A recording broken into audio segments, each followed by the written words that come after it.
ഇന്നഹു കാന ദലൂമൻ ജഹൂല, അവൻ അങ്ങേയറ്റത്തെ അക്രമിയും അവിവേകിയുമാണ് എന്ന് അല്ലാഹു സുബ്ഹാനഹു വ തആല പഠിപ്പിക്കുന്നു. കാരണം എന്താണ്? ഒരു വിവേകമുള്ള ഒരു വ്യക്തിയെ സംബന്ധിച്ചിടത്തോളം അത്ര ഗൗരവമുള്ള കാര്യം വെച്ചെടുക്കാൻ കഴിയില്ല. അസ്സലാമു അലൈക്കും വറഹ്മത്തുള്ളാഹി വബറകാതുഹു. ബിസ്മില്ലാഹിർ റഹ്മാനിർ റഹീം. അൽഹംദുലില്ലാഹി റബ്ബിൽ ആലമീൻ വൽ ആഖിബതു ലിൽ മുത്തഖീൻ വലാ ഉദ്വാന ഇല്ലാ അലൽ ളാലിമീൻ. وأصلي وأسلم على خاتم الأنبياء والمرسلين نبينا محمد بن عبد الله صلى الله عليه وعلى آله وصحبه أجمعين أما بعد. സ്നേഹം നിറഞ്ഞ സത്യവിശ്വാസികളെ, അല്ലാഹു സുബ്ഹാനഹു വ തആലയെ സൂക്ഷിക്കണമെന്ന് ഉണർത്തുന്നു, ഉപദേശിക്കുന്നു. വിശുദ്ധ ഖുർആനിൽ 23-ാം അധ്യായം സൂറത്തുൽ മുഅ്മിനൂനാണ് നമ്മൾ ഹൃദയവസന്തം പ്രോഗ്രാമിലൂടെ പഠിച്ചു വരുന്നത്. കഴിഞ്ഞ 2 എപ്പിസോഡുകളിലായി നമ്മൾ സൂറത്തുൽ മുഅ്മിനൂനിലെ 7 ആയത്തുകളാണ് പഠിച്ചത്. ആദ്യത്തെ വചനത്തിൽ വിശ്വാസികൾ വിജയിച്ചു എന്ന് പറയുന്നു. പിന്നീടുള്ള ആയത്തുകളിൽ ആദ്യം അവരുടെ പ്രത്യേകതകളായിക്കൊണ്ട് നമസ്കാരത്തിലെ ഭയഭക്തിയുള്ളവരാണ് എന്നും, പിന്നീട് അനാവശ്യങ്ങളിൽ നിന്ന് വിട്ടുനിൽക്കുന്നവരാണ് എന്നും, മൂന്നാമതായി സക്കാത്ത് കൊടുത്തു വീട്ടുന്നവരാണ് എന്നും, നാലാമതായി ലൈംഗികാവയവങ്ങൾ സൂക്ഷിക്കുന്നവരാണ് എന്നും അല്ലാഹു സുബ്ഹാനഹു വ തആല പഠിപ്പിച്ചു. മൂന്നാമത്തെ പ്രത്യേകതയായിക്കൊണ്ട് സക്കാത്ത് കൊടുത്തു വീട്ടുന്നവരാണ് എന്ന് അല്ലാഹു സുബ്ഹാനഹു വ തആല പറഞ്ഞിരിക്കുന്നു. അപ്പോൾ സക്കാത്ത് കൊടുത്തു വീട്ടുന്നവർ ആർക്കാണ് സക്കാത്ത് കൊടുക്കേണ്ടത്? വിശുദ്ധ ഖുർആൻ ആർക്കാണ് സക്കാത്ത് കൊടുക്കേണ്ടതെന്ന് കൃത്യമായി പഠിപ്പിച്ചിട്ടുണ്ട്. അതല്ലാത്ത ഒരാൾക്ക് കൊടുത്താൽ അവൻ്റെ സക്കാത്ത് ശരിയാവുകയില്ല എന്ന് പണ്ഡിതന്മാർ പഠിപ്പിക്കുന്നു. അപ്പോൾ ആരാണ് ഈ ആളുകൾ? സക്കാത്ത് കൊടുക്കേണ്ട ആളുകൾ, അതിൻ്റെ അവകാശികൾ 8 വിഭാഗം ആളുകളാണ്. വിശുദ്ധ ഖുർആനിൽ 9-ാം അധ്യായം സൂറത്ത് തൗബയുടെ 60-ാമത്തെ വചനത്തിൽ അല്ലാഹു സുബ്ഹാനഹു വ തആല അവരാരൊക്കെയാണ് എന്ന് കൃത്യമായി പഠിപ്പിച്ചിട്ടുണ്ട്. അള്ളാഹു പറഞ്ഞു, ഇന്നമ സദഖാതു ലിൽ ഫുഖറ, നിശ്ചയമായും സക്കാത്ത് നൽകേണ്ടത്. ഇവിടെ സക്കാത്തിനെ അള്ളാഹു സുബ്ഹാനഹു വ തആല സദഖ എന്നാണ് പറഞ്ഞിട്ടുള്ളത്. അപ്പോൾ സക്കാത്തിൻ്റെ അവകാശികൾ അവരാരാണ്? ഒന്ന് ലിൽ ഫുഖറ. ഖുർആൻ ഇന്നമ എന്ന് പറഞ്ഞാണ് പ്രയോഗിച്ചിട്ടുള്ളത്. ഇന്നമ എന്ന് പറഞ്ഞാൽ അവർ മാത്രം എന്നർത്ഥം, വേറെ കൊടുക്കാൻ വേണ്ടി പാടില്ല. ഒന്നാമത്തെ അവകാശി ലിൽ ഫുഖറ, അതിദരിദ്രരായ ആളുകളാണ്. തനിക്ക് സമ്പത്ത് ഉണ്ടെങ്കിലും ആ സമ്പത്ത്, തൻ്റെ വരുമാനം സ്വന്തം ചെലവിൻ്റെ പകുതി പോലും തികയാത്ത ആളുകളാണ് ഫുഖറ. അല്ലെങ്കിൽ സമ്പത്ത് തീരെ ഇല്ലാത്ത ആളുകൾ ചിലവുകളുണ്ട്, അവരാണ് ഫഖീർ എന്ന് പറയുക. രണ്ടാമത് പോലെ മസാക്കീൻ, മിസ്കീനുകൾ ദരിദ്രരാണ്. ദരിദ്രർ എന്ന് പറഞ്ഞാൽ വരുമാനം ഉണ്ടാകും, പക്ഷേ ആ വരുമാനം പകുതിയിൽ കൂടുതൽ പരിപൂർണമായും തികയുകയില്ല, അല്ലെങ്കിൽ കണക്കായിട്ട് മാത്രം തികയും, ഒന്നും ബാക്കി ഉണ്ടാവുകയില്ല. അത്തരം ആളുകൾക്കാണ് മിസ്കീൻ എന്ന് പറയുക. നമ്മുടെ നാട്ടിൽ ചില ആളുകളൊക്കെ ചോദിച്ചു വരുന്നവർ ഫഖീനും ചോദിക്കാതിരിക്കുന്നവർ മിസ്കീനും എന്ന ഒരു തെറ്റായ ധാരണയുണ്ട്. യഥാർത്ഥത്തിൽ ഫഖീർ മിസ്കീൻ എന്ന് പറഞ്ഞാൽ ഈ 2 വിഭാഗം ആളുകളാണ്. മൂന്നാമത്തത് വൽ ആമിലീന അലീക, ഇസ്ലാമിക രാജ്യങ്ങളിൽ സക്കാത്ത് കൊടുക്കാൻ വേണ്ടി അതിൻ്റെ ജോലിക്കാരായി നിശ്ചയിച്ചിട്ടുള്ള ആളുകൾ, സക്കാത്ത് കൃത്യമായി ജനങ്ങളിൽ നിന്നും പിരിക്കുകയും എത്തിക്കുകയും ചെയ്യുന്ന, അതൊരു ജോലിയായി തിരഞ്ഞെടുത്ത, മറ്റ് ജോലികളില്ലാത്ത അതിൻ്റെ ജോലിക്കാരെ നിൽക്കുന്ന ആളുകൾക്ക് അവരുടെ ശമ്പളം സക്കാത്തിൽ നിന്നും കൊടുക്കാവുന്നതാണ്. നാലാമത്തേത് പോലെ മുഅല്ലഫത്ത് ഖുലൂബുഹും, ഹൃദയം കൂട്ടിയിണക്കപ്പെട്ടവർ, ഇസ്ലാമിലേക്ക് ഹൃദയം ഇണക്കപ്പെട്ട ആളുകൾ, അഥവാ ഇസ്ലാം കൃത്യമായി മനസ്സിലാക്കിയിട്ടുണ്ട്, പക്ഷേ അവർക്ക് ചില സാമ്പത്തിക പ്രയാസങ്ങളൊക്കെ ഉള്ളതിനാൽ പ്രയാസത്തിൽ നിൽക്കുന്നുവെങ്കിൽ അത്തരം ആളുകൾക്ക് സമ്പത്തിൽ നിന്നും, സക്കാത്തിൻ്റെ സമ്പത്തിൽ നിന്നും അവർക്ക് കൊടുക്കൽ അനുവദനീയമാണ്. അതേപോലെ തന്നെ വഫിദ് റിഖാബ്, റിഖാബ് എന്ന് പറഞ്ഞ അടിമമോചനമാണ് സക്കാത്തിൻ്റെ അവകാശികളായ 5-ാമത്തെ ആളുകൾ.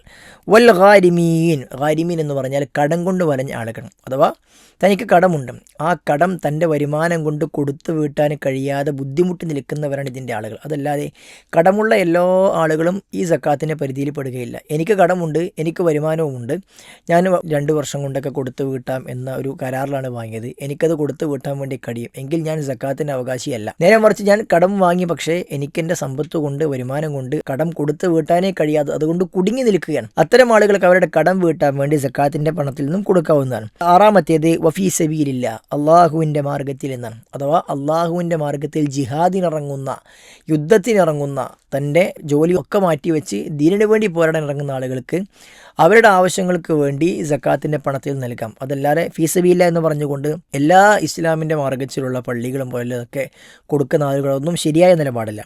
8-ാമത്തെ അവകാശി എന്ന് പറഞ്ഞാൽ ഇബ്നു സബീൽ, വഴിയാത്രക്കാരനാണ്. ഒരാൾ യാത്ര ചെയ്യുന്നു, യാത്രാമധ്യേ യാത്ര പൂർത്തീകരിക്കാൻ കഴിയാത്ത രൂപത്തിൽ അദ്ദേഹം ബുദ്ധിമുട്ടി, പിന്നെ യാത്ര മുന്നോട്ട് കൊണ്ടുപോകാൻ പണമില്ല എങ്കിൽ ആ വ്യക്തി എത്ര വല്ല പൈസക്കാരനാണെങ്കിലും അയാൾക്ക് യാത്ര പൂർത്തിയാക്കാൻ കഴിയാത്ത ബുദ്ധിമുട്ട് വന്നാൽ അയാൾക്ക് സക്കാത്തിൻ്റെ പണത്തിൽ നിന്നും യാത്ര പൂർത്തിയാക്കാൻ വേണ്ടിയുള്ള പൈസ അയാൾക്ക് കൊടുക്കാവുന്നതാണ്. ഇനി പണക്കാരനാണെങ്കിൽ യാത്ര പൂർത്തിയാക്കി പിന്നെ തിരിച്ചു കൊടുക്കാം, കൊടുക്കാതിരിക്കാം. കൊടുത്താൽ ഈ സക്കാത്തിൻ്റെ പണം കൊടുത്ത ആൾക്ക് മറ്റൊരാവശ്യങ്ങൾക്ക് വേണ്ടി ഈ സക്കാത്തിൻ്റെ അവകാശങ്ങൾക്ക് നൽകാവുന്നതാണ്. അപ്പോൾ ഈ 8 വിഭാഗം ആളുകൾക്ക് മാത്രമാണ് സക്കാത്ത് നൽകേണ്ടത് എന്ന് നമ്മൾ കഴിഞ്ഞ വചനത്തിൻ്റെ ഒരു പൂർത്തീകരണം എന്ന് മനസ്സിലാക്കേണ്ടതാണ്. ഇൻഷാ അല്ലാഹ് ഇന്നത്തെ ക്ലാസ്സിൽ നമ്മൾ വിജയം പ്രാപിച്ച സത്യവിശ്വാസികളുടെ അടുത്ത ഗുണങ്ങളാണ് നമ്മൾ പഠിക്കാനും വേണ്ടി പോകുന്നത്. അല്ലാഹു സുബ്ഹാനഹു വ തആല ആയത്തിൻ്റെ ബാക്കിയിൽ മറ്റു ആളുകൾ, അവകാശികൾ അഥവാ വിജയത്തിന് കാരണമാകുന്ന ആളുകൾ അവരാരൊക്കെയെന്ന് പഠിപ്പിക്കുന്നു. അഊദു ബില്ലാഹി മിനശ് ശൈത്വാനിർ റജീം. ബിസ്മില്ലാഹിർ റഹ്മാനിർ റഹീം. വല്ലദീന ഹും ലിഅമാനാതിഹിം വഅഹ്ദിഹിം റാഊൻ വല്ലദീന ഹും അലാ സ്വലവാതിഹിം യുഹാഫിദൂൻ ഉലൈക ഹുമുൽ വാരിസൂൻ الذين يرثون الفردوس هم فيها خالدون. ഇതാണ് ഇൻഷാ അല്ലാഹ് ഇന്ന് നമ്മൾ എടുക്കുന്ന ആയത്തുകൾ. ഇവിടെ 10-ാമത്തെ വചനത്തിൽ ഉലൈക എന്നെഴുതിയ ആ എഴുത്ത് നമ്മൾ ശ്രദ്ധിക്കാം. അവിടെ ഉല എന്നത് കഴിഞ്ഞ് മദ്ദക്ഷരമായ അലിഫാണ്. അതിനുശേഷം ഉലൈക എന്ന ഒറ്റ വാക്കാണത്. ആ ഒറ്റ വാക്കിൽ തന്നെ ഹംസ വരികയും ചെയ്യുന്നു.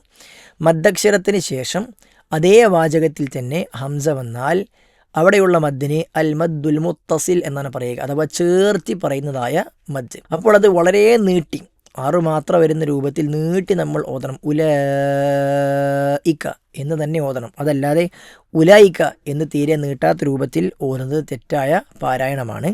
അത് മദ്ദുൽ മുത്തസിൽ എന്നാണ് അതിന് പറയുക. എന്താണ് ഈ വചനത്തിൽ അള്ളാഹു പഠിപ്പിക്കുന്നത്?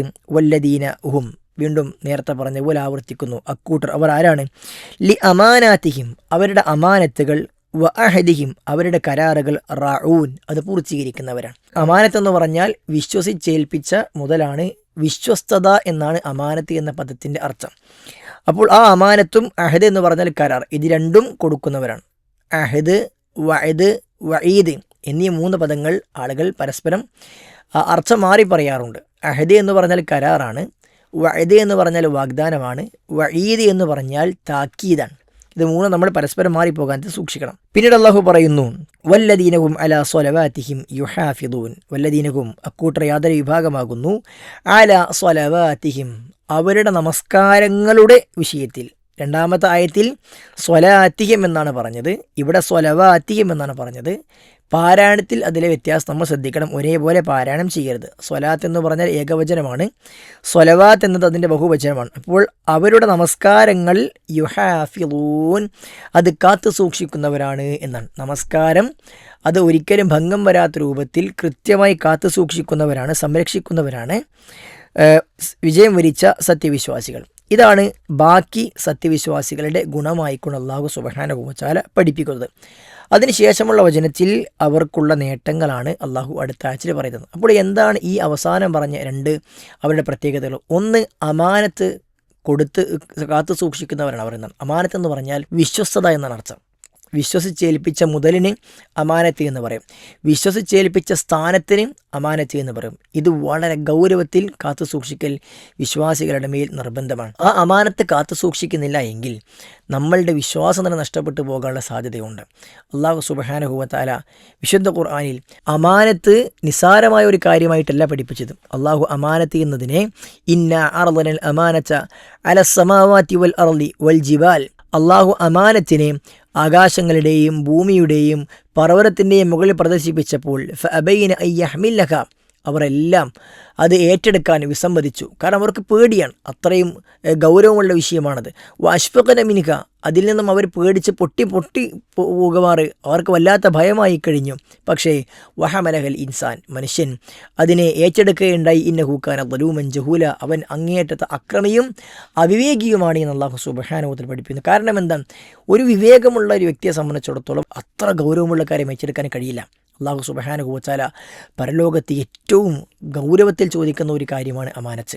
അമാനത്തിനെക്കുറിച്ച് ചോദിച്ച് അതിൻ്റെ ഉത്തരം പറയാതെ ഒരാൾക്ക് നാളെ പരലോകത്ത് സിറാത്ത് പാലം മുറിച്ച് കടക്കാൻ കഴിയില്ല എന്ന് റസൂൽ സല്ലല്ലാഹു അലൈഹി വസല്ലം നമ്മളെ പഠിപ്പിച്ചിട്ടുണ്ട്. അതുകൊണ്ട് ഒരിക്കലും അത് നിസാരമായ കാര്യമല്ല, വളരെ ഗൗരവത്തിൽ. അത് എന്തായിക്കോട്ടെ, നമ്മളെ ഒരാൾ വിശ്വസിച്ചുകൊണ്ട് ഒരു സാധനം ഏൽപ്പിച്ചിട്ടുണ്ടെങ്കിൽ അത് വളരെ കൃത്യമായി കാത്തു സൂക്ഷിക്കാൻ നമ്മൾ കഴിയണം.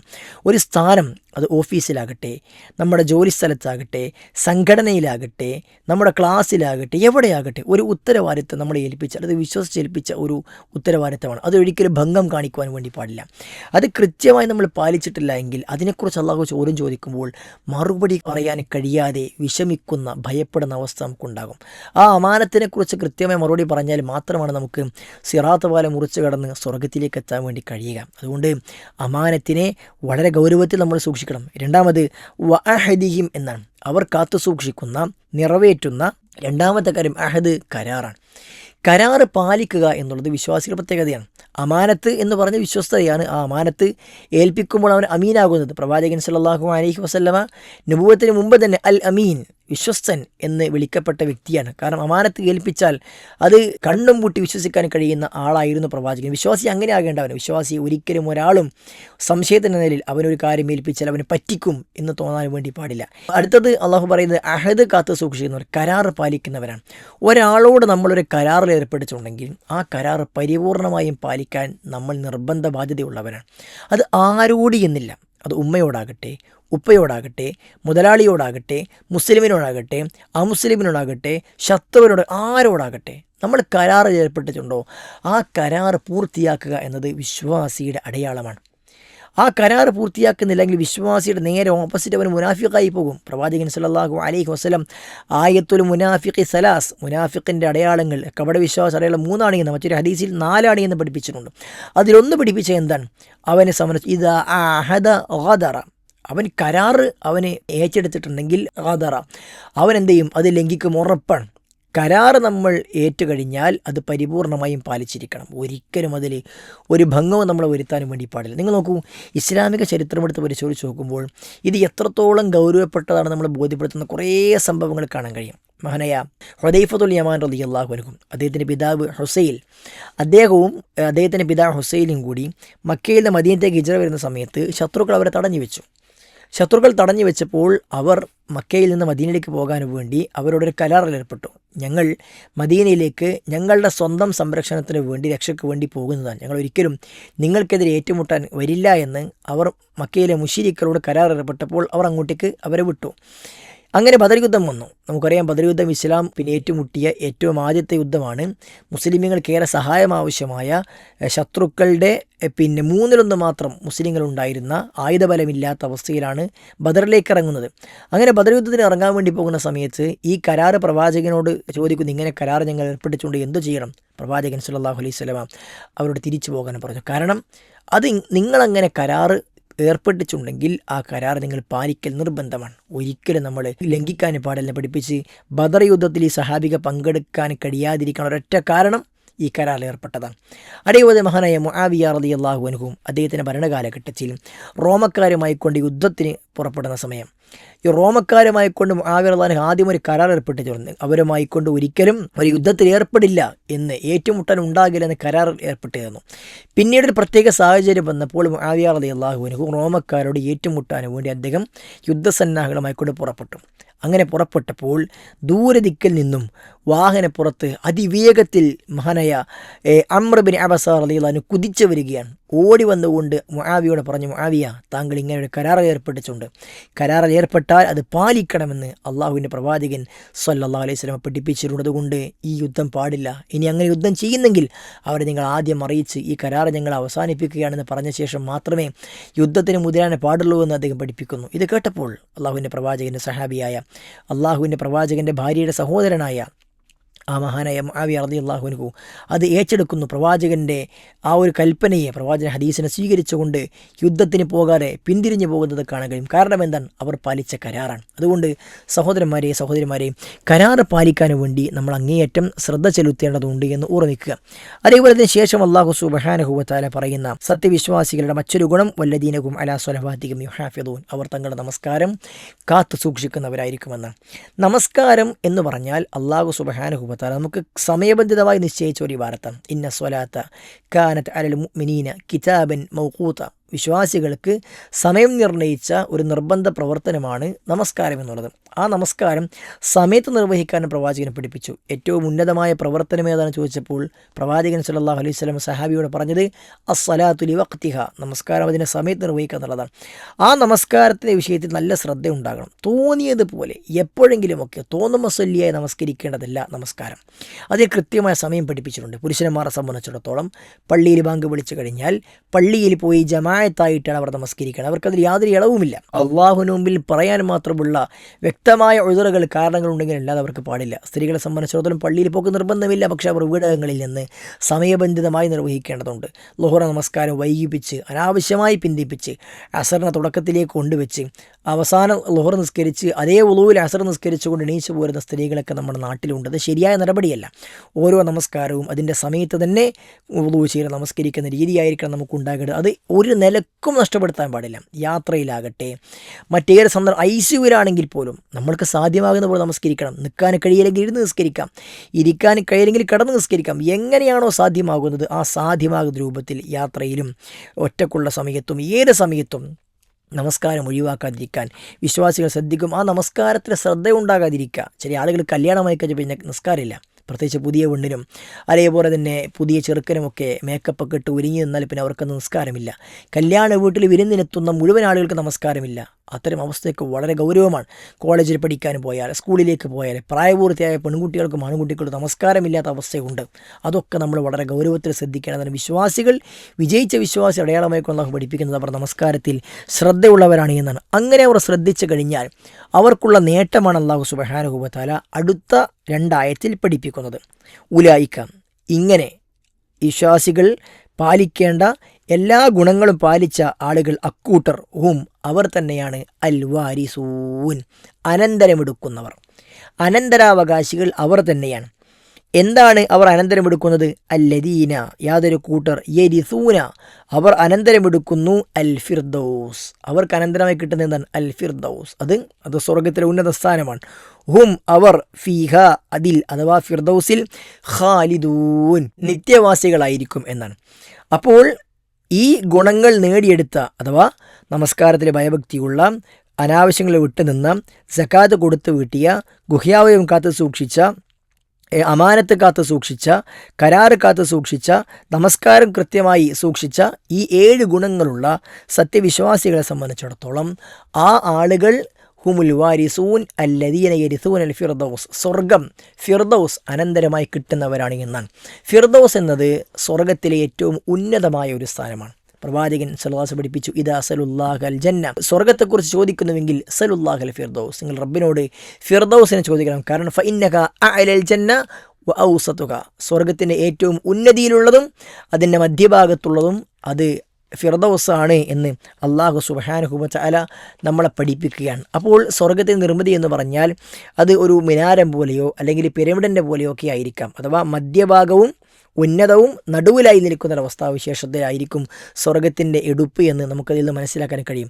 100 എടുപ്പുകളാണ്, നിലകളാണ് സ്വർഗത്തിലുള്ളതെന്ന് പ്രവാചകൻ പഠിപ്പിച്ചു. ലിൽ ജന്നതി മിഅതു ദറജ, സ്വർഗത്തിന് 100 ദറജകളുണ്ട്.